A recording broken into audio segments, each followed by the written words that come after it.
반갑습니다. 중세 기독교의 연대기 오늘 두 번째 시간 같이 여러분과 시작해 보도록 하겠습니다. 우리 지난 시간에 여러 내용들을 이제 했었는데 어떠셨어요? 지난 시간에 어떠셨나요? 네, 정신 없으셨죠. 네, 워낙에 이제 많은 지역들을 한 번에 이제 다 훑다 보니까 지난 시간에 조금 이제 어려우셨을 수도 있겠다라는 생각이 들더라고요. 동영상 이제 제가 지난 시간에 이제 녹화 편집한 거 보면서 보니까 야, 쟤 진짜 말 빨리 한다 뭐 그런 생각이 들더라고요. 할 얘기가 되게 많아가지고 말이 이제 되게 빨라진 것 같아요. 이번 이제 교재가 유독 시간이 조금 이전 것보다 조금씩 길어지는 것 같아요. 전에 이제 1시간 내외로 끝났는데 할 얘기가 워낙에 이제 많고 이 지역 자체가 워낙에 넓은 지역을 다 이야기하려다 보니까 조금 이제 이야기가 길어지기도 하고 그런 것 같습니다. 그래서 정신 바짝 차리시고 우리가 따라오셔야 됩니다. 근데 지난 시간에 했던 내용을 이제 간략하게 정리를 하면요. 서유럽 쪽의 상황을 먼저 보죠. 서유럽은 어땠습니까? 이 지역은 대부분 누가 지배를 하고 있습니까? 그렇죠. 게르만족, 이민족들입니다. 예, 이민족. 특별히 이제 게르만족이죠. 예. 게르만족의 지배 아래 서유럽은 대개 이제 들어가 버립니다. 그래서 정통파 기독교를 믿고 있었는데 이 게르만족은 상당수가 아리우스파 기독교를 믿고 있었어요. 그래서 신앙 부분에 있어서 물론 어떤 교리 부분에 있어서 큰 차이가 있긴 하지만 예식은 겉으로 보면 비슷해요. 교회도 비슷하고 십자가도 있고 예수도 있고 비슷비슷한 그런 느낌이에요. 전반적으로 북아프리카의 반달족을 뺀 나머지 쪽에서는 정통파 기독교인들이 신앙 때문에 크게 어려움을 겪지는 않았던 것으로 이제 추정이 됩니다. 이제 동로마 쪽은 어떻습니까? 동로마 쪽은 뭐 로마 제국이 여전히 살아 있으니까 외적의 침입을 막아내고 있으니까 어떤 그런 부분에서는 상대적으로 안전했지만 이 동로마 지역에서는 뭐가 문제였습니까? 그렇죠. 이게 외적의 침입이 없는 대신에 서로 이렇게 막 교리 논쟁이 굉장히 심했어요. 그래서 막 자기들끼리 막 격렬하게 싸움을 벌이면서 또 이 시기쯤에 떨어져 나가버리는 관계가 대단히 안 좋아져서 나가버리는 그런 교회들이 뭐가 문제였어요? 어디가 떨어져 나갔나요? 먼저 네스토리우스파. 예.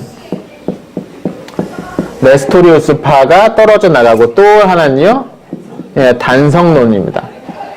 단성론파가 이 시기 이제 동로마 제국에서 문제가 돼서 이제 서로 이제 분열되어 나가는 그런 상황입니다. 네스토리우스파는 이후로 완전히 추방돼 버렸어요. 일찌감치 칼케돈 공유회 이전에 뭐 에페소스 공유회 때도 그랬지만 완전히 추방돼 버려가지고 이 지역에서는 물론 있긴 했죠. 여기저기 네스토리우스파 교회가 있긴 했습니다. 그런데 숨어가지고, 왜냐면 핍박이 이제 심하니까 숨어가지고 그런 상황이었는데 단성론파 교회는 조금 달랐어요. 대대로 황제 단성론파는 워낙에 세력도 좀 많았던 것 같고 여기저기 지역에 세력이 많았던 것 같아서 얘네들을 잘라버리면은 이게 조금 어려움이 생길 것 같거든요. 그러니까 황제들이 대대로 이 단성론파 교회들을 어떻게 정통교회로 받아들일까를 고민을 이제 많이 했던 것 같아요. 그래서 약간 다른데 단성론파 교회와의 이 갈등은 조금 더 오랫동안 이어지게 됩니다. 자, 그리고 이제 동쪽으로, 완전히 동쪽으로 아시아 쪽으로 넘어오면 이 지역에는 이제 페르시아, 사산왕조 페르시아가 다스리고 있는데 페르시아 치하의 기독교인들은 어땠는가에 관해서 지난 시간에 간략하게 설명했죠. 원래 로마 제국에서 기독교가 핍박받던 동안에는 페르시아 제국의 기독교인들이 보호를 받았어요. 그러니까 로마에서 핍박받아가지고 페르시아 쪽으로 넘어온 기독교인들이니까 이 사람들 생각하기에 이 기독교인들은 저 로마가 싫어하는 사람들이니까 우리 편이 될 수 있겠다는 생각을 했던 거죠. 그런데 로마 제국에서 기독교를 국교로 삼은 이래로 페르시아에서 이제 기독교인들을 보는 눈빛이 달라졌던 거죠. 나중에 우리가 로마랑 싸울 때 얘네들이 로마 편을 들진 않을까라는 생각이 드는 거죠. 그래서 아주 극심한 핍박이 있었습니다. 그런데 이제 상황이 언제 바뀌었냐면 이 네스토리우스파가 동쪽으로 넘어가면서부터입니다. 그리고 이 지역의 이제 주류 교회가 되는 거죠. 그러니까 네스토리우스파는 로마 제국에서 추방당한 사람들이니까 이 사람들이 여기 들어오는 것은 적의 적은 우리 편. 그래서 이 페르시아 안에서 상당히 우호적인 세력을 얻을 수가 있었어요. 그러니까 단순히 로마에서 쫓겨났다는 이유뿐만 아니라 이 시기에 보면은 페르시아에서 여러 사람들, 그 주변 민족들이 기독교를 받아들이기 시작을 했던 거죠. 그러니까 그런 영향도 있어서 페르시아 사람들은 기독교에 대해서 조금씩 이제 마음을 열어가고 있는 단계였다. 요렇게 이제 4세기, 5세기경, 아니죠. 5세기, 6세기경 지금 전체적인 이제 교회의 상황, 기독교의 상황을 이렇게 정리해 볼 수가 있었습니다. 자, 오늘은 제 2장 유스티니아누스의 부흥 두 번째 넘어가고 있습니다. 오늘 함께 배울 연대는 527년부터 639년, 약 100여 년 기간이고요.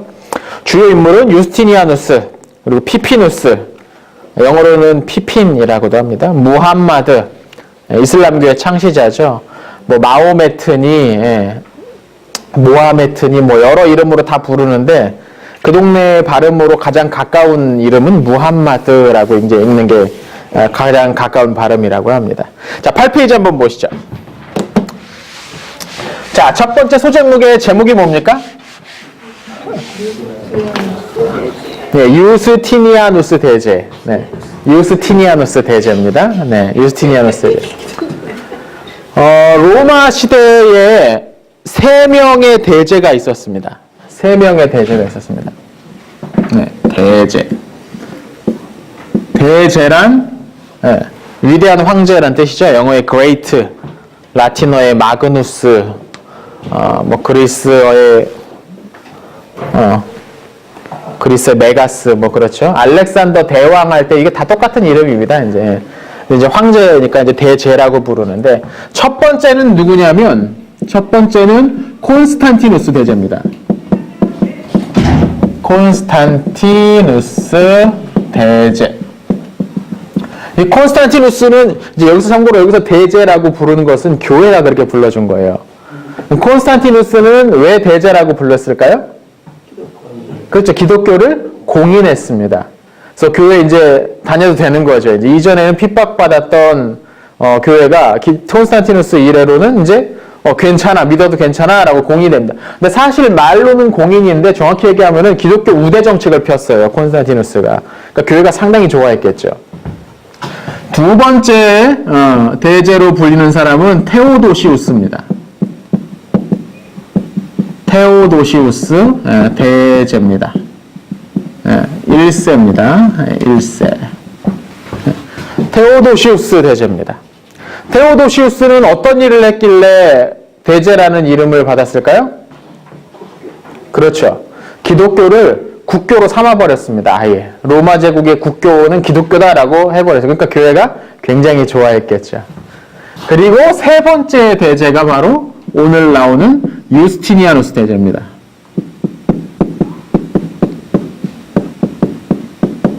유스티니아누스 대제. 그럼 왜 유스티니아누스는 대제라고 불렸을까요? 그건 오늘 이제 같이 배워보면 되는 거죠. 자, 518년에 동로마 제국의 황제였던 아나스타시우스 1세가 죽습니다. 그리고 나서 황제가 된 게 누구냐면 황제의 호위대장이었던 유스티누스였어요. 유스티누스. 그러니까 이 황제의 경호대장이니까, 호위대장이니까 왕궁 안에서 가장 강력한 병력을 이끌고 있는 사람 아닙니까? 무력을 가지고 있는 사람 아닙니까? 그래서 황제가 후계자가 없이 죽었으니까 누구라도 이제 황제가 될 수 있는 상황인데 일단 가까운 데서 힘센 놈이 가장 유리하겠죠. 그래서 유스티누스가 황제 자리에 오릅니다. 근데 알려져 있기로 유스티누스는 공부를 제대로 하지 못했어요. 그래서 글자도 몰랐대요. 이 당시 글자는 라틴어, 그리스어 뭐 이런 거겠죠. 그러니까 말은 할 줄 알았는데 글자를 쓸 줄 몰랐다는 거죠. 되게 무식했다는 얘기예요. 그러니까 아주 어렸을 때부터 아마 싸움만 하고 막 그랬나 봅니다. 그런데 그가 통치를 한 게 약 9년 정도였는데 그 9년 정도의 황제 재위 기간이 굉장히 괜찮았습니다. 호평을 받습니다. 그 이유는 그가 그의 통치를 도와줄 수 있는 아주 현명한 조력자가 있었던 거죠. 바로 자기의 조카였던 페투루스 사바티우스라는 인물입니다. 이 조카입니다. 조카. 여동생의 아들. 네, 조카죠. 페투루스 사바티우스라는 인물이 그를 비서가 돼가지고 자기 삼촌을 도와가지고 통치를 해나가게 한 거예요. 그리고 나서 이제 삼촌이었던 유스티누스가 죽고 나니까 그 조카였던 페투루스가 새로운 황제 자리에 오릅니다. 그가 바로 유스티누스입니다. 이름을 이제 바꾸죠. 황제가 되면서 이름을 바꾼 게 유스티니아누스였습니다. 유스티니아누스가 출신이 가난한 농부 출신이었대요. 부모가 농부였대요. 그러니까 삼촌 아니었으면 황제는 뭐 꿈도 못 꿨을 그런 인물이죠. 근데 삼촌이 갑자기 그것도 삼촌이 황제가 된 인물도 아닌데 갑자기 황제가 되면서 그 조카였던 유스티니아누스까지 황제가 될 수 있었던 거예요. 근데 이제 농부 출신의 이제 가난한 농부의 집에서 태어난 유스티니아누스니까 당시 동로마 제국의 왕궁이 황실이 아주 그 부패하고 향락에 빠져 있고 막 세금 걷어가지고 진짜 막 이렇게 쓰는 막 그렇게 방탕하게 쓰는 그런 분위기가 이제 많이 퍼져 있었던 거죠. 그러니까 거의 동양적 분위기, 동양의 무슨 황실 하면 떠오르는 그런 아주 사치스러운 그런 분위기가 이제 여기 다 많이 넘어와 있었던 거예요. 근데 그걸 딱 보고서 유스티니아누스가 그걸 개혁하기로 합니다. 난 이거 어울리지 않아. 난 이런 거 싫어. 했던 것이죠. 그래서 귀족들의 힘을 막 견제합니다. 이런 사치하고 부패하고 막 이런 것들을 막 견제합니다. 그리고 능력 위주의 인물을 이제 발탁을 하죠. 그때 이제 등용됐던 인물이 벨리사리우스라는 인물입니다. 이 사람은 동로마 제국 최고의 명장이라고 알려져 있는 인물입니다. 벨리사리우스. 거의 뭐 싸우면 거의 다 10번 싸우면 한 7, 8번은 이기는 조건이 어떻고 환경이 어떻고 뭐 그런 거랑 상관없이 그렇게 막 성과를 얻어내는 그런 인물이었죠.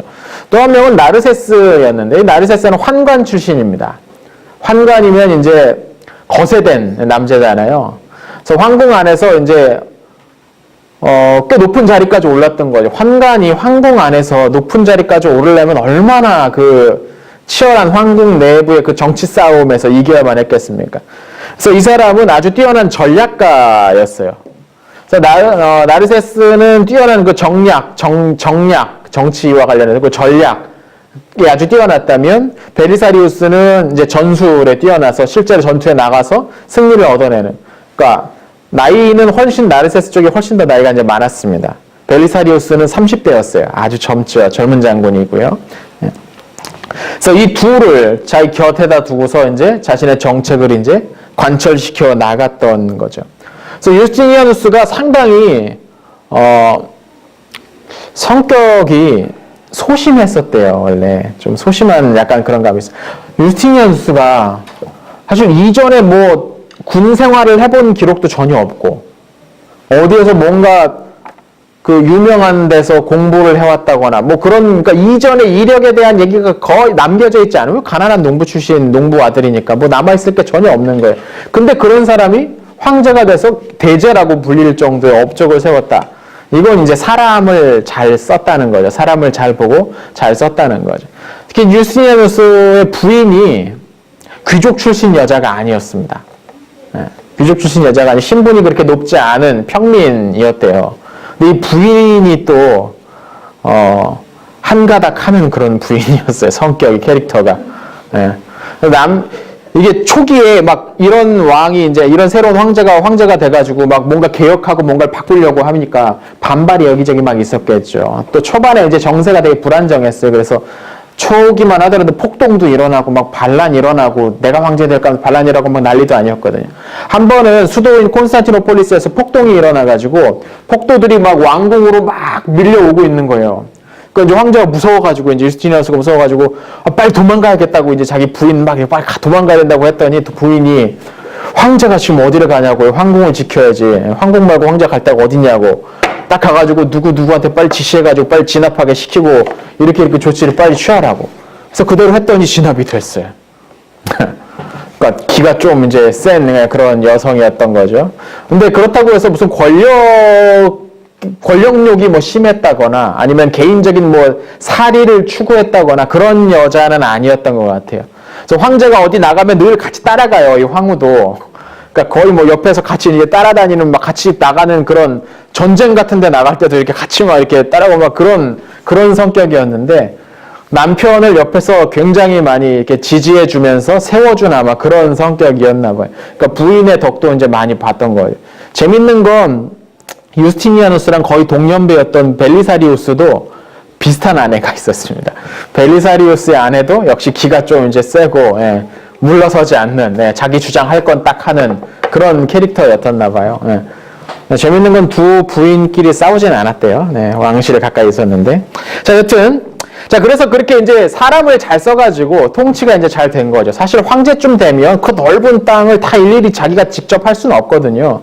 사람을 잘 세워가지고 그걸 잘 할 수 있게 하는 게 그게 일인 거죠. CEO나 아니면 이런 아주 최고 리더자들의 가장 필요한 덕목은 용인술이죠. 사람을 잘 쓰는 거. 유스티니아누스의 그 생애를 쭉 보면, 업적들을 쭉 보면 이 사람은 사람 잘 썼구나라는 생각을 좀 해보게 되는, 물론 한계도 많이 있긴 했지만 그 부분이 아주 탁월했던 것 같아요. 그래서 유스티니아누스의 가장 큰 업적은 무엇이었냐면 서로마 제국의 옛 영토의 상당 부분을 수복한 겁니다. 네. 거기 한번 읽어주시겠습니까? 유스티니아누스의 읽어주실래요? 유스티니아누스의 가장 큰 업적은 잃어버린 서쪽의 로마 영토를 회복하는 일이었습니다. 이 일은 이단 아리우스파 기독교를 믿는 나만족을 내어쫓는다는 명분이 있었기에 교회의 전적인 지지를 받았습니다. 533년 1만 5천 명의 병력을 거느린 벨리사리우스는 북아프리카의 반달 왕국을 타도하기 위해 출발했고, 네, 거기까지만 보겠습니다. 예. 이 당시 이제 동로마 제국의 영토라 하면 이집트, 그리고 이쪽 소아시아 일부, 이 정도 됐습니다. 여기 정도가 이제 동로마 제국의 영토였죠. 근데 사실 전성기 로마 제국의 영토라고 하면 뭐 훨씬 더 이 북쪽을 넘어가겠죠. 네, 잉글랜드입니다. 네. 전성기 로마 제국의 영토는 이랬거든요. 네, 뭐 여기까지 더 나가기도 했었지만, 네. 북아프리카 전역. 그러니까 여기가 다 전성기 이제 서로마 제국의 영토거든요. 그러니까 지금 잃어버린 부분이 이제 파란색으로 표시된 이 지역이 이제 잃어버린 부분이겠죠. 그래서 유스티니아누스는 옛 로마의 영광을 되살리겠다라는 기치를 갖고서 특별히 이제 서쪽을 공격하기로 합니다. 이 서쪽은 지금 다 게르만족의 여러 일파들, 뭐 고트족이니 프랑크족이니 뭐 반달족이니 이런 사람들이 다 지배하고 있잖아요. 이 지역을 내가 회복하겠다라고 천명합니다. 그래서 군대를 모아 준비해가지고 여기 영토를 회복을 하죠. 그래서 533년에 벨리사리우스에게 1만 5천 명의 병력을 맡기고서 가라 시킵니다. 그래서 벨리사리우스가 1만 5천 명이면 진짜 적은 숫자입니다. 처음으로 공략했던 게 어디냐면 수도인 콘스탄티노폴리스에서 이제 북아프리카로 넘어가는데, 당시 북아프리카에 있었던 반달족 군대는 뭐 좋기 수십만이에요. 그럼 이를 15만 갖고서 그걸 하라고 하는 건 사실 무리한 요구죠. 근데 군대를 많이 보낼 수도 없었던 게 바로 이 동쪽에 어떤 나라가 있습니까? 페르시아가 있어요. 네. 근데 페르시아가 좀 분위기가 안 좋은 거죠. 얘네들이 이제 또 무슨 위협을 하는 것 같고 좀 그러니까 이쪽에서 군대를 다 뺄 수가 없는 거예요. 그러니까 주력 부대는 여기다 냅두고 이제 여분의 부대를 최대한 빼가지고 보낸 게 1만 5천 명이었어요. 그래서 딱 내려와서 카르타고 인근에 이제 딱 내려가지고 상륙을 했습니다. 상륙을 해서 북아프리카 전역을 회복하는데 100일밖에 안 걸립니다. 엄청난 일이죠. 왜냐하면 이 지역 전체가 원래 여기 한 100여 년 동안 지금 반달족이 여기를 지배하고 있었는데 그 100여 년 동안 여기를 지배하고 있었는데 이렇게 100일 만에 수복이 다 돼버렸어요. 이게 어떻게 가능했을까요? 어떻게 이렇게 가능했을까요?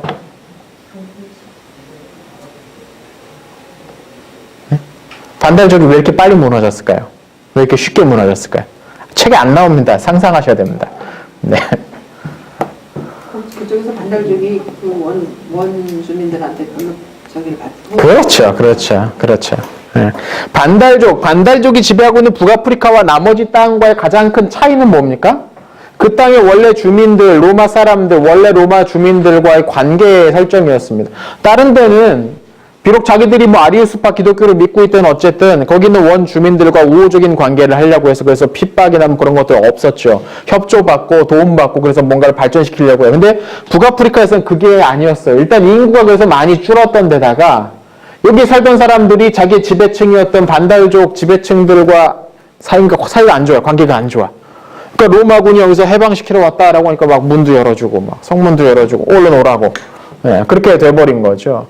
그러니까 착취만 해서는 영구적으로 그 땅을 어떻게 할 수가 없었음을 보여주는 겁니다. 그래서 100일 만에 여기 있던 반달족 땅이 지워져 버립니다. 네. 그리고 여기가 다 동로마 제국의 땅이 돼버리는 거죠. 금방 회복했습니다. 대단하죠? 벨리사리우스가 한 일입니다. 2년 후인 535년 벨리사리우스가 이번엔 동고투족이 지배하고 있던 이탈리아 반도를 공격하기로 합니다. 이탈리아 반도 동고투족의 왕이었던 테오도리크가 아주 유능한 인물이었다고 했었잖아요. 테오도리크가 지금 죽은 다음에 이제 왕이 계승을 두고서 혼란에 빠집니다. 왜냐하면 테오도리크가 아들이 없이 죽었어요. 아들이 없이 죽으니까 딸 하나 있는데 딸한테 나라 왕이 없었어요. 고투족 법에. 여자가 왕이 되는 법은 없었어요. 그래서 왕위가 누구에게 넘어가냐면 사위한테 넘어가는데 이 사위가 그렇게 뭐 별 볼 일 없는 인물이었던 것 같아. 사위가 죽었어요. 그리고 손주에게 왕위가 넘어갔는데 손주가 어리니까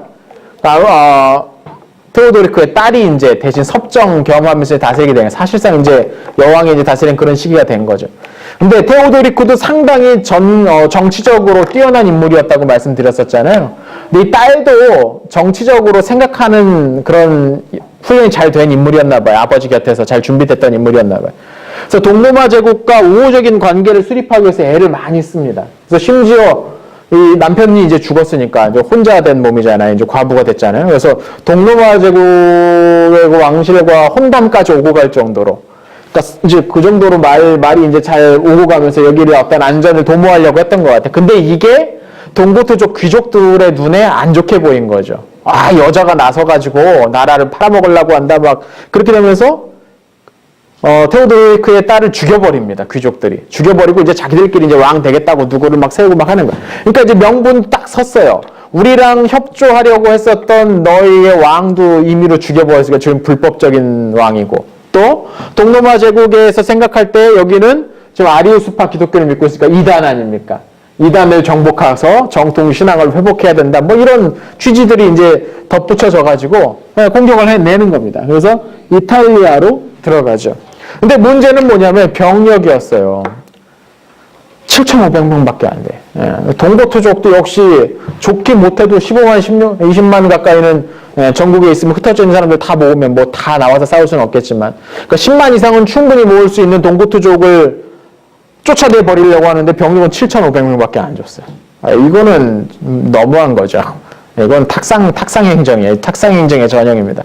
전쟁이라는 것은 악합니다. 전쟁 자체는 악합니다. 수많은 사람들의 피해를 일으키게 되고 수많은 사람들을 고통으로 몰아넣는 거니까. 전쟁이 악이면 어쩔 수 없이 전쟁을 벌인다면 빨리 끝내는 게 개중의 선인 거죠. 악한 것 중에 나은 거죠. 근데 빨리 전쟁을 끝내려면 적에 대한 충분한 대비가 되어 있어야 되는 거거든요. 그중 가장 중요한 게 병력입니다. 그러니까 이전에 로마가 전성기 때는 적들을 능가하는 숫자의 부대를 편성해서 한 번에 빨리 공격하고서 딱 치고 전쟁 빨리 끝내버리는 것이 목표였어요. 근데 이 시대가 되면 그렇게 병력을 충분히 준비할 만큼 아마 국력이 그만큼 안 됐던 것 같아. 7,500명을 데리고서 상륙을 했는데 전쟁이 끝납니까? 이 7,500명 갖고 사실 뭘 합니까? 새로 정복한 데다가는 지킬 사람은 또 둬야 되는 거고 또 가야 되는데 이게 쉽지가 않은 거죠. 그러니까 뺏었다 뺏겼다 하면서 이게 지리한 공방전이 벌어지게 됩니다. 그래서 언제 최종적으로 이탈리아 이 수복이 끝나냐면 552년에 끝나요. 537년에 시작해서 552년에 끝내니까 17년 걸린 거 아닙니까? 전쟁이 17년이 걸리면 이거는 그 동네는 거의 뭐 완전 초토화됐다고 봐야죠. 17년을 전쟁이 벌어지면 농사를 제대로 짓겠습니까? 거기서 뭐 장사가 제대로 되겠습니까? 그러니까 경제력이 아주 급속도로 후퇴해버립니다. 이탈리아 반도 전역에 이 전쟁으로 말미암아서. 경제력이 아주 급속도로 떨어져 버리죠. 장사도 안 되고 농사도 안 되니까 뭐 어떻게 합니까? 뿐만 아니라 로마 시를 두고서 3번이나 뺏기고 뺏겼다 뺏기고 뺐다 막 빼앗고 뺏기고 한 3번이나 왔다 갔다 하면서 로마 시 자체가 아주 폐허가 돼 버립니다. 굉장히 심한 타격을 입죠. 그래서 이 시기를 이 시기에 관련된 기록들이 이제 문서로 몇 개 남아 있는데 뭐 아주 끔찍합니다. 사람이 이렇게 서 있는데 배고파가지고 완전 기아 상태에 빠져가지고 이게 얼굴을 보면 이게 살아있는 건지 죽은 건지도 모를 정도로 완전 삐쩍 말라고 이렇게 서가지고 농사를 갈 수가 없는 거예요. 힘이 없어가지고 이걸 농기구를 들어서 땅을 갈 수 없을 정도로 힘이 다 빠져버린 거예요. 여기 서 있다가 픽 쓰러지면 그냥 죽는 거예요. 그러니까 그런 기록들이 이제 그때 그 상황을 묘사하는 기록들이 남아있어요. 아주 어려워진 거죠. 자, 하지만 그 결과로 이탈리아까지 역시 회복을 하게 됩니다. 그 지도 보시면 8페이지 지도 나와있죠. 동로마 제국의 확장. 2페이지에 나왔던 5세기 초기의 지도와 비교해 보시면 영토가 상당 부분 확보됩니다. 그러니까 이 갈리아 지역하고 이베리아 반도를 제외하면은 예전에 로마 제국에 한창 잘 나갔을 때 영토를 거의 회복을 한 거죠. 네. 자, 그래서 유스티니아누스에게 대제라는 칭호가 붙여졌던 첫 번째 이유는 이단의 지배 아래에 있었던 그 지역을 회복시키고 정통 신앙을 회복시켰다라는, 그러니까 영토를 많이 넓혔다라는 그런 공이 그에게 하나가 덧붙여집니다. 자, 또 하나 이제 유스티니아누스가 아주 행정가로서의 면모를 발휘한 게 뭐냐면 법전을 편찬한 거예요. 법전. 오타가 하나 있어요. 이제 로마법 대전이라고 부르는 법전을 펼쳐놨는데 이게 유스티니아누스죠. 유스티니아누스. 그래서 529년에 초안이 발표되고 534년에 완성이 됩니다. 그러니까 몇 년 걸린 겁니까? 5년밖에 안 걸렸어요. 그렇죠? 5년밖에 안, 그러니까 5년 만에 그걸 다 썼다고 보기에는 어렵고, 그러니까 이전에 있었던 남아있던 법률들을 총 정리한 법전입니다. 그래서 법이란 무엇인가? 이거 법 철학이죠. 법의 의미를 묻고, 그래서 체계적으로 각종 판례까지 다 정리해 놓은 엄청난 문서를 4명의 학자를 시켜가지고 만들어냅니다. 이걸 로마법 대전 또는 유스티니아누스 법전이라고 불러요. 이 로마법 대전이 근대법의 근간을 형성을 합니다. 근대 법률 체계의 근간을 형성합니다. 그래서 법대를 가면 적어도 이 로마법 대전은 꼭 연구를 해야 되는, 제대로 이제 공부를 하려면, 물론 요새 이제 법대 로스쿨이 다 변호사 시험 자격증 준비하는 뭐 그런 기관으로 전락해버리긴 했지만, 사실 법을 제대로 공부하려면 이걸 공부하지 않을 수가 없는 그런 문서라고 합니다.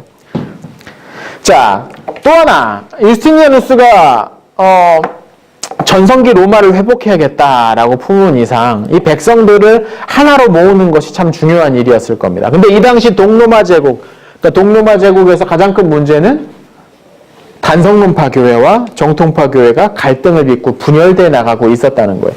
그러니까 이게 이제 문제로 여겨진 거죠. 이게 다 합쳐져가지고 다 하나가 돼야지, 기독교를 중심으로 해서 모든 백성들이 다 하나가 되어서 힘을 모았으면 좋겠는데 그게 잘 안 되고 있는 거예요. 그래서 백성들의 마음을 좀 하나로 모으기 위해서 건축을 시작을 하는데, 수도인 콘스탄티노폴리스에 하기야 소피아라는 건축물을 만듭니다. 9페이지에 나와 있는 사진인데요. 이게 하기야 소피아입니다. 하기야 소피아.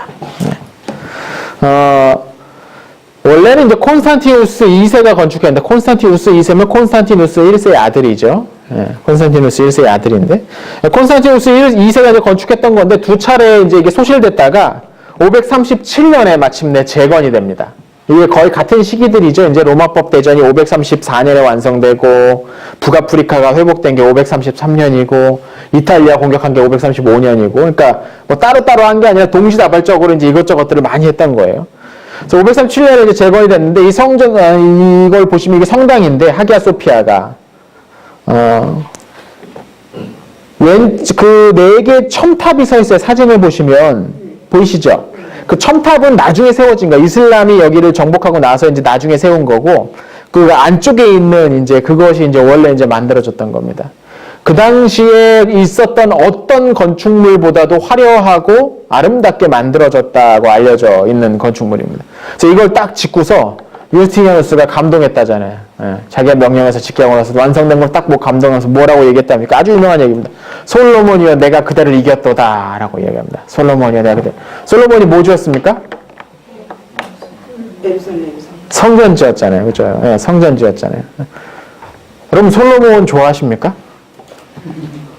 솔로몬 좋아하십니까? 응? 솔로몬 어떠십니까? 좋아하는 쪽에 속합니까? 싫어하는 쪽에 속합니까? 싫어하는 인물입니까? 좋아하는 쪽입니까? 솔로몬 하면. 그냥 솔로몬 그런 지혜 많이. 네, 그쵸. 뭔가 좀 좋은 쪽의 이미지가 있죠. 네, 근데 성경의 평가는 사실 솔로몬에 대한 평가는 안 좋거든요, 성경에서. 네, 성경에서 솔로몬을 안 좋게 평가하는데도 솔로몬을 긍정적으로 우리가 받아들이는 이유는 뭘까요? 그가 성전을 지었기 때문입니다. 네. 성전을 짓는데, 그럼 성전을 지었는데 왜 우리가 그를 좋아합니까? 목사님들이 좋아하기 때문이죠. 네. 목사님들이 솔로몬을 우호적으로 설명을 하니까 듣는 사람들도 자연스럽게 우호적으로 왜 목사님들이 솔로몬을 우호적으로 평가합니까? 건축했으니까 그렇죠. 네. 네. 사실 이제 건축이라는 게 사람들의 마음을 하나로 모으는데 상당히 영향을 끼치게 됩니다. 이게 눈에 띄는 건축물 그런 것들을 하나를 자랑스럽게 갖고 있는 것이 사람들을 중심으로 모으게 하는데 큰 이유가 되고 솔로몬이 굉장히 국가 재정에 무리를 주면서까지 그 성전을 건축했던 이유도 사실 거기에 있었을 겁니다. 권력을 중앙으로 모으고 재정이며 지방의 모든 것들의 중심지로 거기를 만들 수 있는 키가 그 건축이었거든요. 그래서 하기야 소피아의 건축도 그런 차원에서 이해를 해야 되는 겁니다. 이게 이제 예루살렘이 아니라 콘스탄티노폴리스에 세워지면서 콘스탄티노폴리스 교회의 권위가 이제 확 올라가는 거고 동로마 제국 전역에서 아주 우월한 어떤 그런 위치에 서게 되고 그런 콘스탄티노폴리스를 황제가 장악하고 있거든요. 이게 다 이제 이유가 있는 것이죠. 그래서 건물만 지으면 그러면 뭐 하나가 되느냐? 그렇지는 않죠. 그래서 이제 본격적으로 나섭니다. 사람들을 설득하기 위해 나섰죠. 그래서 단성론파에 속해 있는 사람들을 정통교회로 받아들이기 위해서 애를 많이 쓰는데, 유스티니아누스가 생각하기에, 단성론파 주장이나 정통교회의 주장이나 크게 다른 것 같지 않아요. 단성론파가 뭘 주장했습니까? 네. 예수님에게 있어 신성과 인성이 있는데 신성이 좀 더 두드러진다라고 얘기했던 거예요. 신성과 인성이 있다는 걸 부정하지 않아요. 예수님은 하나님이시고 사람이신데 신성이 더 두드러지게 얘기를 하는 사람들이에요. 그래서 얘기를 하다 보면 말이 세지지 않습니까? 그러니까 나중에 뭐 신성만 있는 것처럼 얘기하게 된 거죠. 그러니까 이건 표현상의 문제일 뿐인 것 같은 거예요. 말만 잘하면 하나가 될 수 있는 것 같아. 근데 그동안에 싸우면서 감정이 많이 상해 있어, 양쪽이 서로.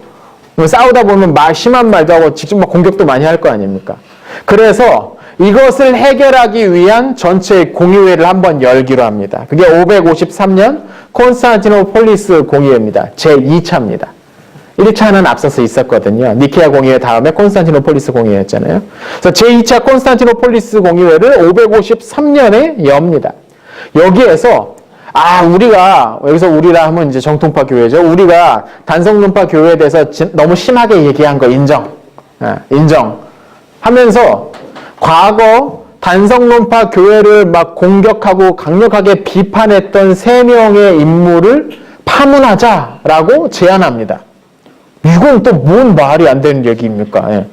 그때는 그게 정통이라고 해가지고 그 입장에 충실하기 위해서 이제 막 비판하고 막 했는데 이제 와서 막 그 사람들을 막 파문하자라고 이야기하니까 이분들이 또 돌아가신 지가 한 100년 됐어요. 예전에 칼케돈 공의회 때 한참 활동했던 분이니까. 그러니까 그 후계자들, 그 제자들 다 있을 거 아닙니까? 돌아가신 지 100년 된 분인데 그때 정통이라고 얘기했던 분들인데 지금 와서 이걸 파문하자는 게 말이 됩니까? 그래서 막 반대가 아주 격렬했어요. 그래서 황제가 한 발짝 뒤로 물렀습니다. 그래서 그러면 그분들을 파문하는 건 말고 그분들이 썼던 책들을 파문하자. 그러면 책들만 문제 있다고 얘기하자라고 타협을 합니다. 이게 이른바 3장 논쟁입니다. 3장 논쟁. 그래서 3장이 영어로 3 chapters입니다. 3 chapters. 영어에 한 장, 두 장 할 때 그 장자입니다. 몹스에스티아의 테오도로스, 키루스의 테오도레투스, 에데사의 이바스. 이 세 분이 썼던 저작 중에 일부를 경제를 하기로 한 거예요. 그 공의회의 결과로. 그렇게 하면 저기 단성론파 교회들이 황제도 우리를 그렇게 싫어하는 게 아니구나. 우리를 다시 좀 생각이 좀 다른가 보구나. 이렇게 생각하겠지라고 그렇게 이제 억지로 밀어붙여서 통과를 시켰어요. 근데 그 결과가 무엇이냐? 한 번 삐진 건 쉽게 돌아오지 않는다라는 걸 이제 뒤늦게 알게 되죠. 단성론파 교회에서는 그런 거 신경도 안 씁니다. 공의회를 열든 말든 니네가 여는 건데 우리 신경 안 써. 우린 앞서 칼케돈 공의회부터 안 받아들여. 그런 거 신경 안 쓸 거 하고서 아예 그냥 삐져나가버려 있었어요. 여전히 그대로. 근데 더 문제는 정통파 교회들에서도 황제가 좀 의심스러워. 막 그렇게 생각하게 된 거예요.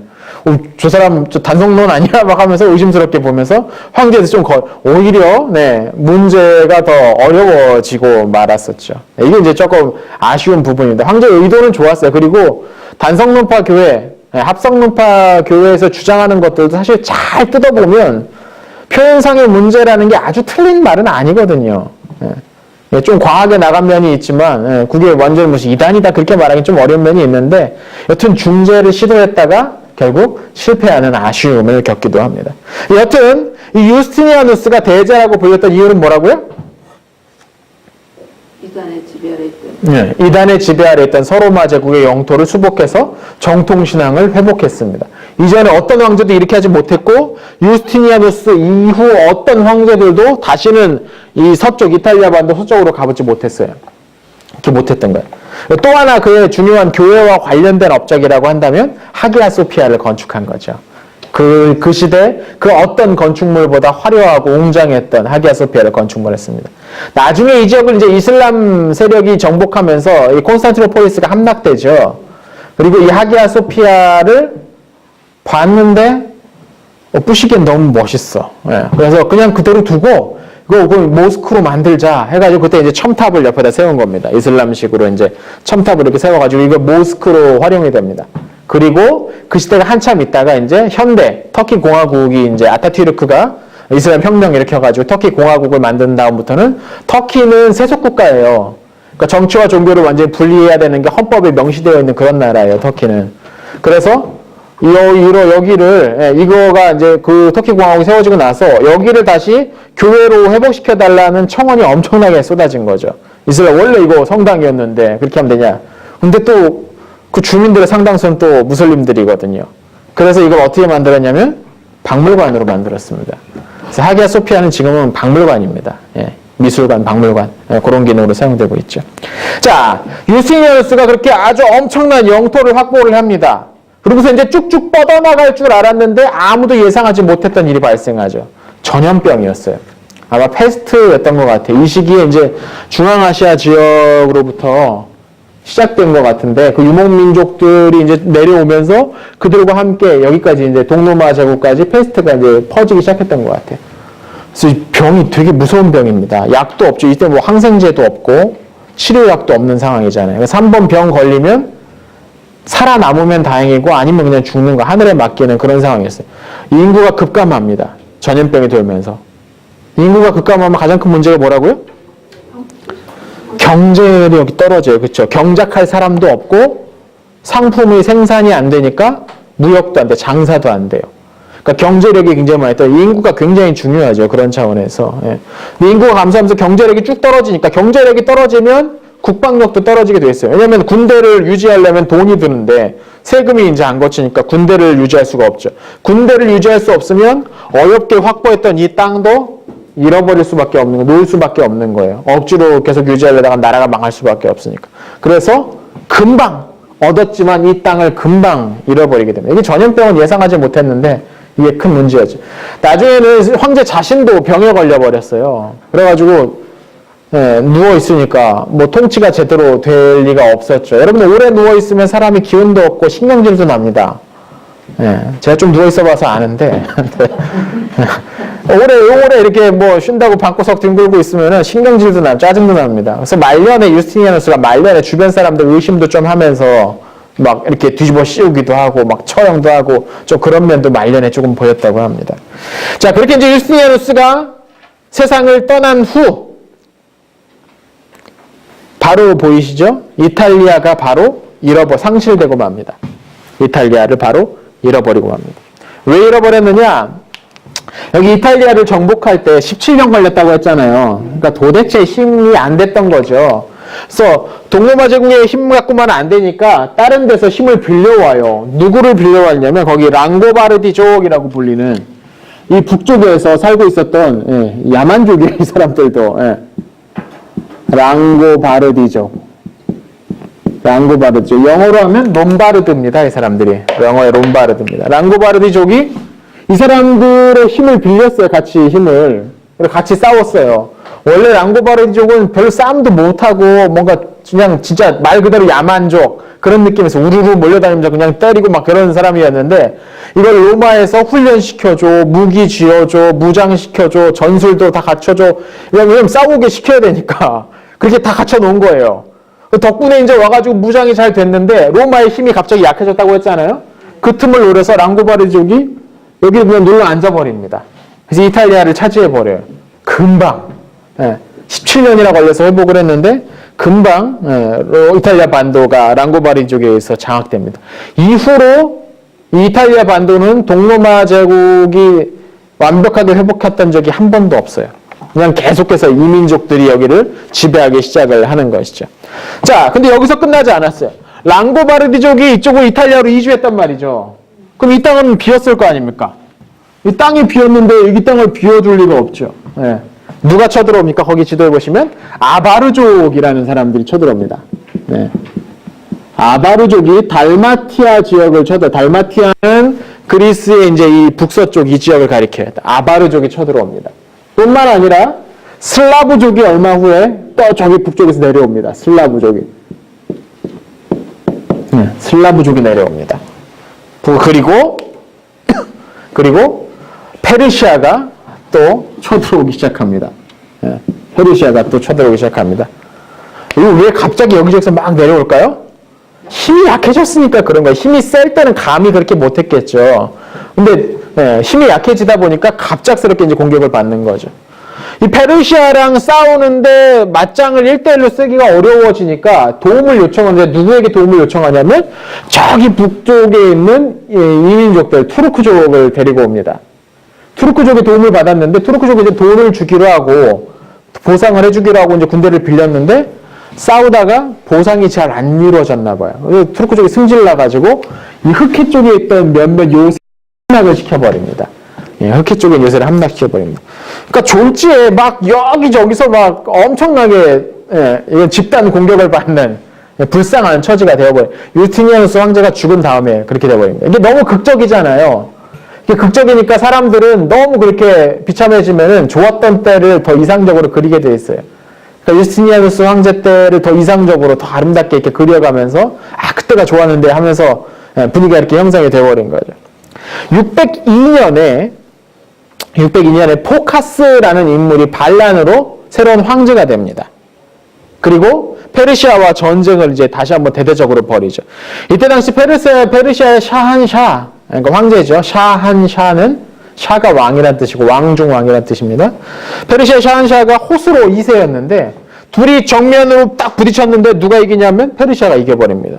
그래서 시리아, 아나톨리아, 그리고 이집트까지 잃어버리게 돼요. 이 동네를 다 그냥 동부 지역을 왕창 잃어버리게 되는 거죠. 이거 큰일 났다. 와가지고 이제 동로마 제국 굉장히 큰 문제가 된 거예요. 이탈리아는 진작에 잃어버렸고, 그러니까 그리스 북부 지역, 그리고 소아시아 서쪽 일부만 남게 된 거예요. 갑자기 줄어든 거예요, 영토가.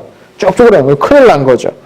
그래서 이 당시 또 어떤 일이 있었냐면 호스로 2세가 이 시리아 지역을 정복하면서 예루살렘 있잖아요. 예루살렘을 함락시키고 거기에서 참 십자가를 탈취해 갑니다. 참 십자가는 뭐예요? 참 십자가가 뭘까요? 예수님이 뭐 했던 거가. 참이 뭡니까? 참. 참이슬 할 때 그 참입니다. 진짜란 얘기죠, 진짜.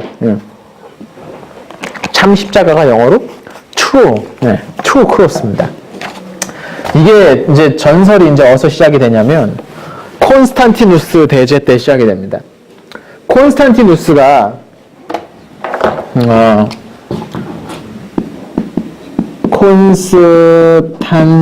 콘스탄티누스의 아버지의 이름이 뭐였냐면 콘스탄티우스예요.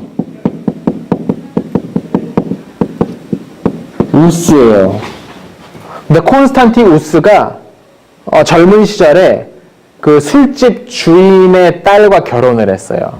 그게 바로 누구냐면 헬레나예요. 그 사이에서 태어난 게 콘스탄티누스예요. 근데 나중에 콘스탄티우스가 로마 제국의 카이사르가 됩니다. 부제가 되죠. 그러니까 서로마 제국을 다스리는 황제 바로 다음 자리, 나중에 이제 황제가 될 수 있는 그 자리에 오르게 돼요. 그렇게 되면서 헬레나와 이혼하고, 치사하죠. 남자가 참. 헬레나와 이혼하고 서로마 제국의 정제였던 막센티우스의 딸과 결혼합니다. 그리고 그 사이에서 이제 다른 아들들이 이제 태어나요. 근데 황제가 누가 되냐면 콘스탄티누스가 돼버려요. 콘스탄티누스에 그래서 콘스탄티누스가 여기 이제 다 이제 그랬는데 콘스탄티누스가 자기 어머니 버림받은 어머니에 대한 감정이 아주 애틋한 거죠. 이제 엄마에 대해서 우리 엄마가 신분이 그래가지고 막 그런데 근데 저 헬레나가 이 당시는 아직 콘스탄티누스가 황제가 되기 이전이니까 기독교가 핍박받던 시기잖아요. 근데 이 헬레나가 아주 독실한 기독교인이었어요.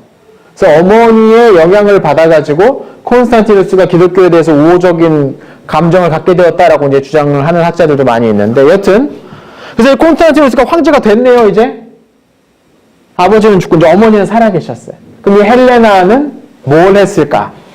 황제의 어머니가 뭘 했을까요? 이게 이제 잘못 삐딱선을 타면 내가 젊은 시절 그렇게 고생당하고 했는데 이제 보상받아야지 이제 우리 아들 통해서 내가 보상받아야지 하면서 삐딱선을 탈 수도 있는데 이 헬레나는 뭘 했냐면 그 병든 사람들 치료해주고 가난한 사람들을 막 이렇게 도와주고 막 이런 일을 하면서 다녔어요. 그래서 이 헬레나를 성인으로 추대합니다. 성 헬레나라고 불러요. 이 성인 중에 한 명으로 이제 카톨릭이나 그런 데서 이제 그렇게 부르는데 그렇게 해요. 근데 이 헬레나가 어디서 이제 그 일을 했냐면 뭐 거기 맨날 이제 예루살렘에서 그 일을 했던 거예요.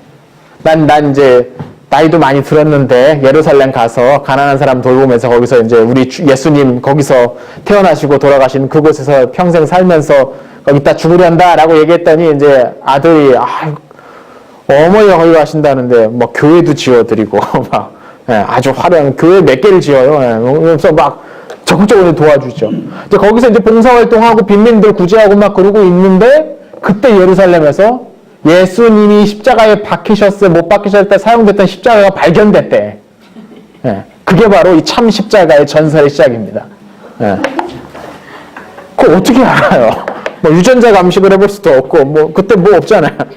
근데 그게 발견이 됐대요, 그게. 그래서 이게 참 십자가. 이게 나중에 한참 후에 이제 우리 교재 후반부에서 또 하나 중요한 성 유물이 하나 발견되는데 성창이 발견됩니다. 성창. 홀리 피어스. 홀리 스피어. 스피어. 예수님이 십자가 달렸을 때 옆구리를 찔렀다는 그 창이 이제 나중에 발견이 돼요. 근데 아무튼 아직은 이제 그런 것들이 이제 많이 돌진 않았을 텐데 이 참 십자가가 발견되면서 이 성 유물에 대한 관심이 아주 높아지죠. 그래서 이 성십자가 발견됐으니까 예루살렘에 있는 큰 교회에다 이제 안치를 해놓고 이제 보관을 했는데 그것을 페르시아의 황제였던 호스로 이사한테 뺏겨버린 거예요. 그러니까 이제 난리가 난 거죠. 이제 이쪽 교회들에서 우리가 그거 찾아내야 된다 하면서 막 난리가 난 거예요. 그래서 나중에는 근데 힘이 있어야 뺐지 않습니까? 이제 뭐 용토까지 다 뺏겨버렸는데 힘도 없어가지고 나중에는 우리가 돈 줄 테니까 십자가만 다오 막 그렇게 협상까지 시도했는데 실험 내에서 안 줌 해가지고 그렇게 돼버린 거죠. 포카스가 그래서 이제 인기가 없잖아요. 어쩔 수 없습니다. 포카스가 새로운 반란이 일어나서 죽임을 당하고 새로운 황제가 된 게 헤라클리오스입니다. 이름부터 뭔가 좀 아우라가 느껴지지 않습니까? 헤라클리오스. 이 헤라클리오스가 간만에 나타난 동로마 제국의 장군 황제였어요. 직접 나가서 싸움 좀 하는 그런 황제였어요. 그래서 맹렬하게 반격을 합니다. 있는 힘, 없는 힘 다 끌어모아가지고 이번에 뺏겼던 영토들 다시 다 회복합니다. 이 헤라클리오스가 간만에 좀 싸울 줄 아는 그런 황제가 나타나요. 그리고 다행히도 참 십자가도 되찾아요. 회복해. 참 십자가 되찾아. 참 십자가 되찾아. 참 크래커 뭐 이런 거 떠오르죠. 뿐만 아니라 페르시아의 수도까지 막 진격해요. 막 난리 난 거죠. 이제 갑자기 크테시폰까지 막 진격해가지고 호스로 2세가 왕위에서 쫓겨나요. 그러니까 이 시기 이제 제국의 동쪽 국경이 아주 어지러웠다는 거, 양국의 싸움이 벌어졌는데 아주 어지러웠다는 거죠. 이 참 십자가 지금은 어디 있을까요? 인디아나 존스 그건 안 찾던데요. 이 참 십자가가 유럽 곳곳에 흩어져 있습니다. 참 십자가 나중에 이제 십자군 시대 때 이제 그걸 조각조각 나눠가지고 다 집에 갈 때 가져가요. 그래가지고 스페인 쪽에도 하나 있고 독일에도 하나 있고 프랑스에도 있고 여기저기 이제 흩어져 있어요. 그 조각들을.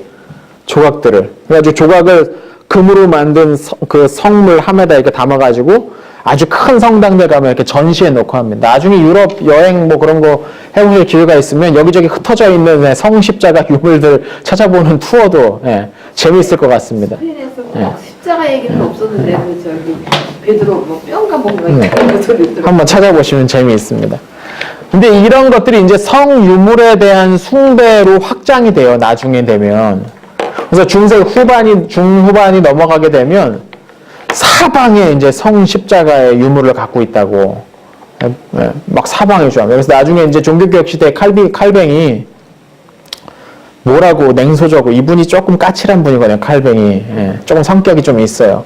이분이 뭐라고 얘기했냐면 야 성물은 뭔 성물이냐. 야 유럽 전역에 있는 십자가 다 합치면 몇 톤은 되겠다.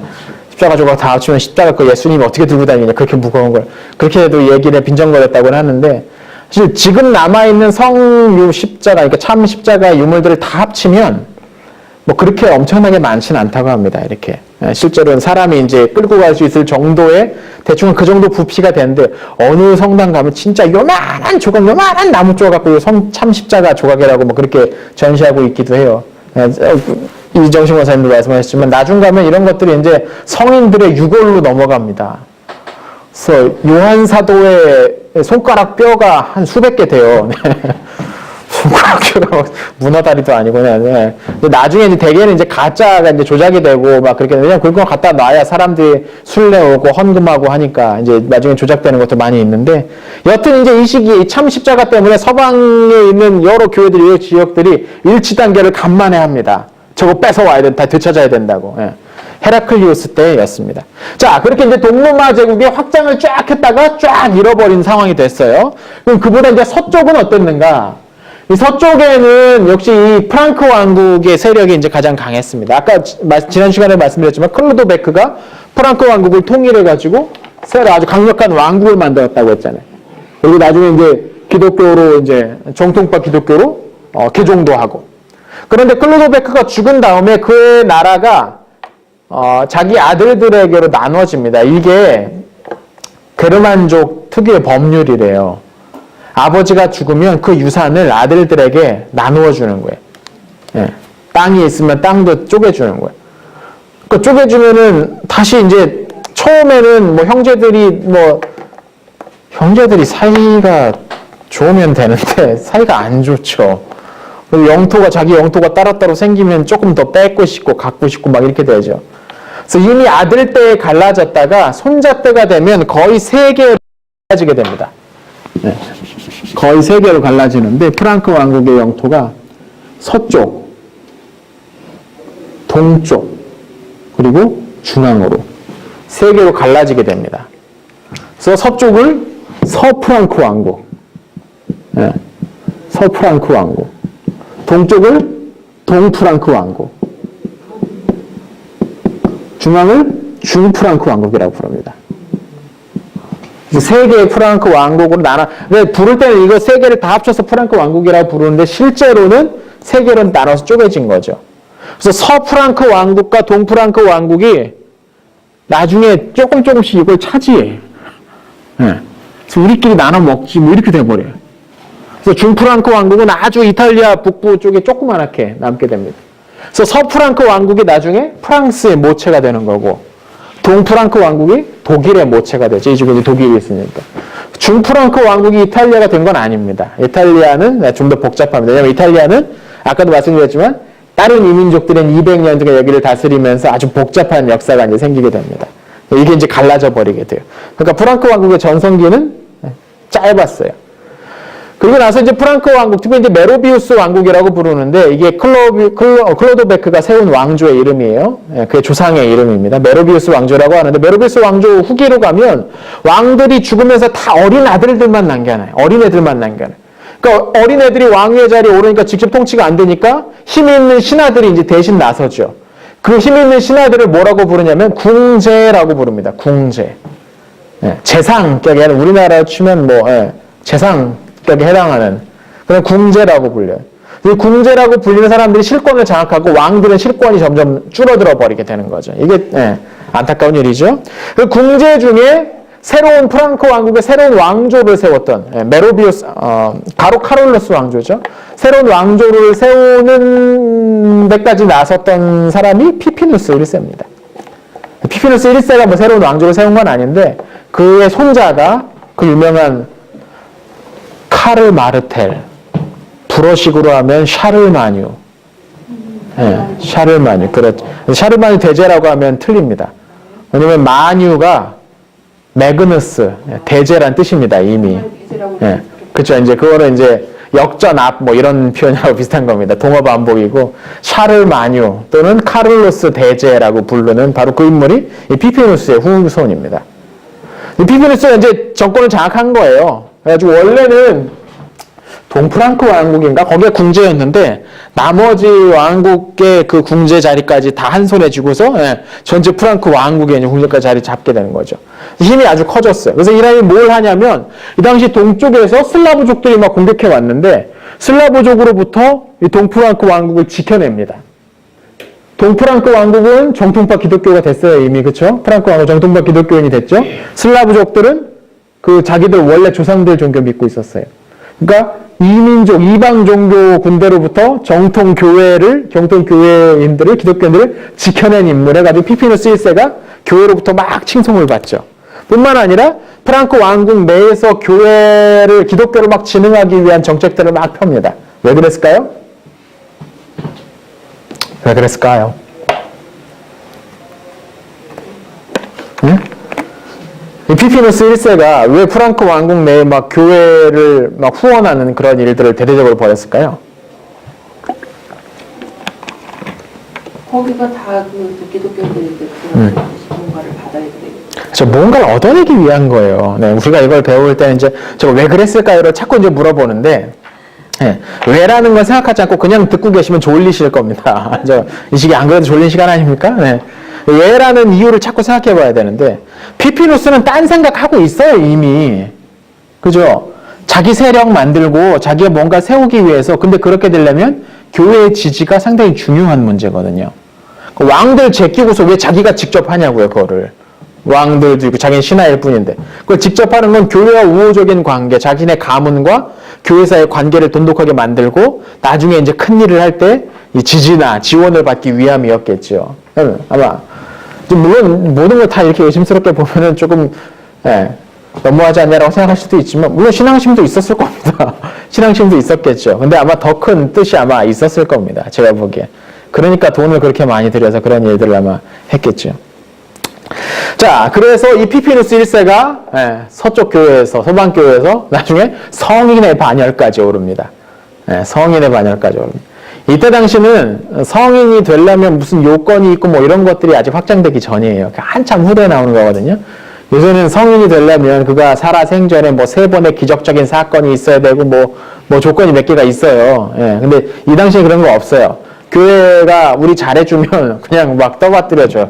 그러다 보면 성인도 되고 막 그래요, 이 당시에.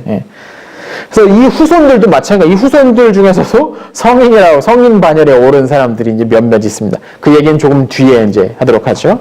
자, 마지막으로 이제 로마 제국을 벗어나 보죠. 로마 제국을 벗어나서 그 동쪽으로 넘어가 보겠습니다.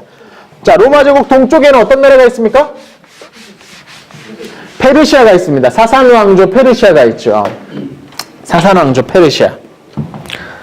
자, 지난 시간에 네스토리우스파가 페르시아 영토로 넘어가서 거기서 정착하고 살기 시작했다라고 말씀드렸어요. 그래서 거기에서 페르시아의 샤흔샤들로부터 이제 대우가 조금씩 달라지기도 하고 점차 안정을 찾으면서 거기서 세력을 크게 넓히기 시작했다라고 말씀드렸습니다.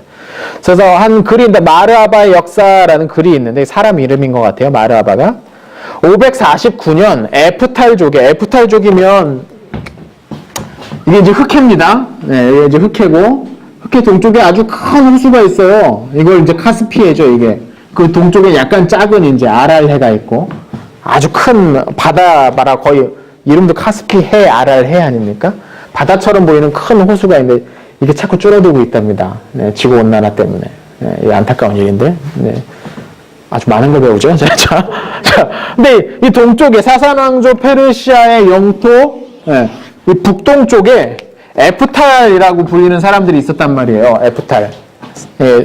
그 부족명입니다. 에프탈 또는 헤프탈 뭐 그렇게도 부르는데, 에프탈족이 거기 있었는데 에프탈족의 왕이 페르시아의 황제에게 편지를 보냈다는 거 아니에요. 편지에 뭐라고 써있냐면, 우리가 기독교로 개종하고 싶은데 우리를 위해서 주교를 한번 파송해 주십시오라고 페르시아 황제한테 보냈다는 거예요.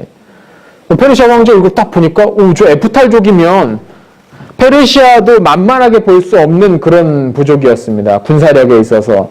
예전에 기억나십니까? 지난 시간에 에프탈족의 도움으로 페르시아 황제에 오른 사람도 있을 정도였으니까. 그때 이제 오르고 나서 우리가 에프탈족을 막아줄 테니까 우리한테 그 안전보장비를 내 하면서 그렇게 로마한테 얘기할 정도였어요. 우리가 에프탈족 못 공격하게 막아줄 테니까. 그러니까 그 정도로 아주 호전적인 그런 부족이었단 말이에요. 근데 그런 사람들이 그런 왕이 사람 보내가지고 우리한테 주교를 보내주십시오라고 이야기를 하니까 이 페르시아의 왕이 얘네들 이거 보통이 아닌가 본데? 대단한 사람들인가 본데라는 생각을 하게 되겠죠. 그러니까 네스토리우스 교단에 대한 어떤 이미지가 아마 바뀌는 한 가지 계기가 아니었을까라고 우리가 생각해 볼 수가 있습니다. 423년에 조금 이제 이전인데요. 크테시폰에서 네스토리우스 교단의 공의회가 열리는데 그때 이제 주교들이 어디에서 왔다라고 기록들이 남아 있는데 니샤푸르, 헤라트, 메르브 같은 도시에서 주교들이 와가지고 같이 공의회에 참여했다는 기록이 있어요. 이거는 교회 하나 가지고서 세워지는 게 아니니까요. 적어도 여러 개의 교회가 있고 한 지역 전체를 다스리는 그런 지도하는 그런 인물들이 주교라고 할 수 있습니다. 그런 주교들이 이런 중앙아시아 여러 지역에 이미 퍼져 있었다는 겁니다. 또 524년에 개최된 또 다른 공의회에서는 이 헤라트, 메르브 같은 데는 그냥 주교구가 아니라 이제 대주교가 임명되는 대주교구가 됩니다. 그러니까 굉장히 많이 이제 기독교인들이 이 지역에서 생겨났음을 우리가 간접적으로 추정해 볼 수가 있는 것이죠. 정확한 시기는 알 수 없지만 6, 7세기경에 사마르칸트에서도 대주교구가 설치되었던 것 같아요. 사마르칸트. 꽤나 이제 북쪽 지역이죠. 꽤나 북쪽 지역이죠. 이 사마르칸트가 중요한 이유는 뭐냐면 우리 다음 페이지를 보시면 비단길이라는 게 있어요. 비단길.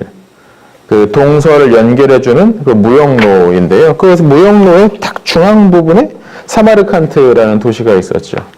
그러니까 동서 무역의 중심지였습니다. 사마르칸트가. 이 지역에 기독교가 전파되고 기독교가 많이 이제 그 지역에 살던 사람들, 소그드인들, 소그디니아라는 나라를 이루며 살고 있던 이 소그드인들이 주로 이제 무역상으로 많이 일했던 사람들인데 이 사람들 가운데 기독교가 전파됩니다. 그래서 이 사람들을 따라서 기독교가 이 무역로를 따라서 특별히 점점점 동쪽으로 전달되었다는 거죠. 그래서 635년이 되면 마침내 이 네스토리우스파 기독교의 선교사가 중국 땅에 도착합니다. 중국의 당시에 중국의 왕조는 당 왕조였어요.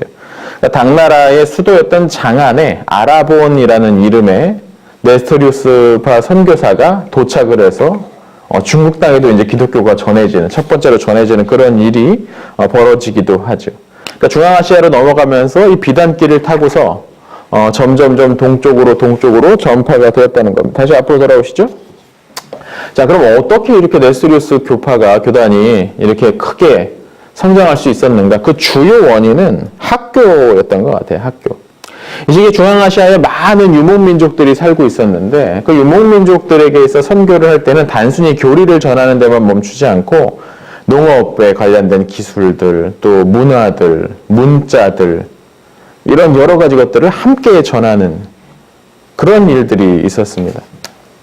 그런데 이것들을 전하기 위한 훈련된 선교사들이 필요했겠죠. 그래서 네스토리우스 교파는 일찌감치 신학교를 세우고 거기서부터 매우 많은 선교사들, 신학생들을 길러냅니다. 특별히 보시면 6세기 니시비스에 설립된 그때 제노 황제가 에데사의 신학교를 폐쇄하고 나니까 바로 그 직후에 이제 세워졌던 니시비스에 6세기에 이미 1000명이 넘는 신학생들이 있었다는 것이죠. 이 학교 제도가 여기 준비되면서 여기서 열심히 성경을 가르치고 또 문자와 언어와 이런 것들을 가르치면서 이후에 주요한 선교사들을 길러냅니다. 그리고 이들이 가는 곳마다 작은 학교들을 세워서 큰 전도의 거점들로 삼았다는 것이죠. 자, 한편 이 시기에 기독교랑 직접 상관은 없지만 그래도 나중에 이제 큰 영향을 끼치게 되니까 아주 중요한 일이 중동에서 일어나게 됩니다. 570년 무함마드가 이슬람교의 창시자죠. 무함마드가 등장하게 된 겁니다. 원래 모하메트, 마호메트 이런 이름들로 많이들 부르는데 원래 이 사람의 이름을 가장 그 지역 발음에 따라서 부르면 무함마드라고 할 수가 있죠. 무함마드가 40세경에 동굴에서 명상을 했대요. 이게 이제 일찍 결혼해가지고 나이 많은 여성과 결혼했는데 여성이 이제 돈이 좀 많았나 봅니다. 그러니까 딱히 이제 일을 하지 않고도 살 수가 있었는데 이 사람이 이제 동굴에서 명상을 하던 중에 자신이 신의 계시를 들었다, 음성을 들었다라고 주장하고서 딱 나오게 된 거죠. 집에 와서 자기 부인이며 딸이며 뭐 친구들, 동료들에게 이 사상을 전파합니다. 근데 무함마드 사상의 핵심은 무엇이었냐면 신은 하나다라는 거예요. 오직 신은 한 명이다. 하나다. 근데 이게 당시 이 아랍권에, 이 아라비아 반도에 살고 있던 아랍권에 살한 사람들에게 굉장히 이단적인 주장으로 받아들여졌습니다. 왜냐하면 당시 이 아랍이 여러 부족들로 나눠서 이제 살고 있었는데 이 지역에 아라비아 반도 여러 지역에 여러 부족들로 나눠 살고 있었는데 이 부족들이 각각 자기 부족의 신들을 섬기고 있었거든요. 그러면서 막 서로 경쟁을 하고 싸우니까 협상을 한 거죠. 주요 몇 개 부족들이, 특별히 이제 이 사람이 살고 있던 메카의 주요 부족들이 협상을 해서 메카의 공동 성소를 하나를 설치합니다. 그리고 그 성소에서 함께 예배드리는 그런 식의 신앙생활을 하고 있었던 거죠. 그런데 이때 그거 신 아니고 다 가짜고 다 귀신들이고 진짜 신은 한 분이다라는 주장을 딱 했을 때 이런 그 미묘한 세력 균형이 깨져버리게 되는 그런 결과를 가져온 겁니다. 그래서 사람들이 처음에 이것을 이제 핍박을 하고 배척을 합니다. 아, 저놈 뭐 미친놈이다, 귀신들이었다, 뭐 그렇게 이제 공격을 하죠. 그래서 무함마드가 메카였던 집을 떠나서 그 북쪽에 있던 메디나라는 곳으로 이주하죠. 이것을 헤지라라고 부릅니다. 무슨 뜻이냐면 아랍어로 이주라는 뜻이에요. 이주, 이사 갔다는 얘기입니다. 그래서 이슬람교에서는 이것을 이슬람력의 원년으로 삼습니다. 그러니까 이때가 이슬람력 1년인 거죠. 그게 622년입니다. 그래서 올해가 이슬람력으로 몇 년인지 살펴보면 2018 빼기 622 하면은 그게 이제 올해가 몇 년인지가 이제 나오게 되는 거죠. 자, 이게 이제 이슬람교의 시작인데 바로 다음 교재 제목 보십시오. 이슬람의 위협이죠. 바로 금세 세력을 엄청나게 넓혀서 이제 기독교인들, 기독교회를 위협하는 지경에까지 이르게 됩니다. 이 부분은 우리 다음 시간에 우리 같이 살펴보도록 하겠습니다. 오늘은 여기까지 하겠습니다. 수고하셨습니다.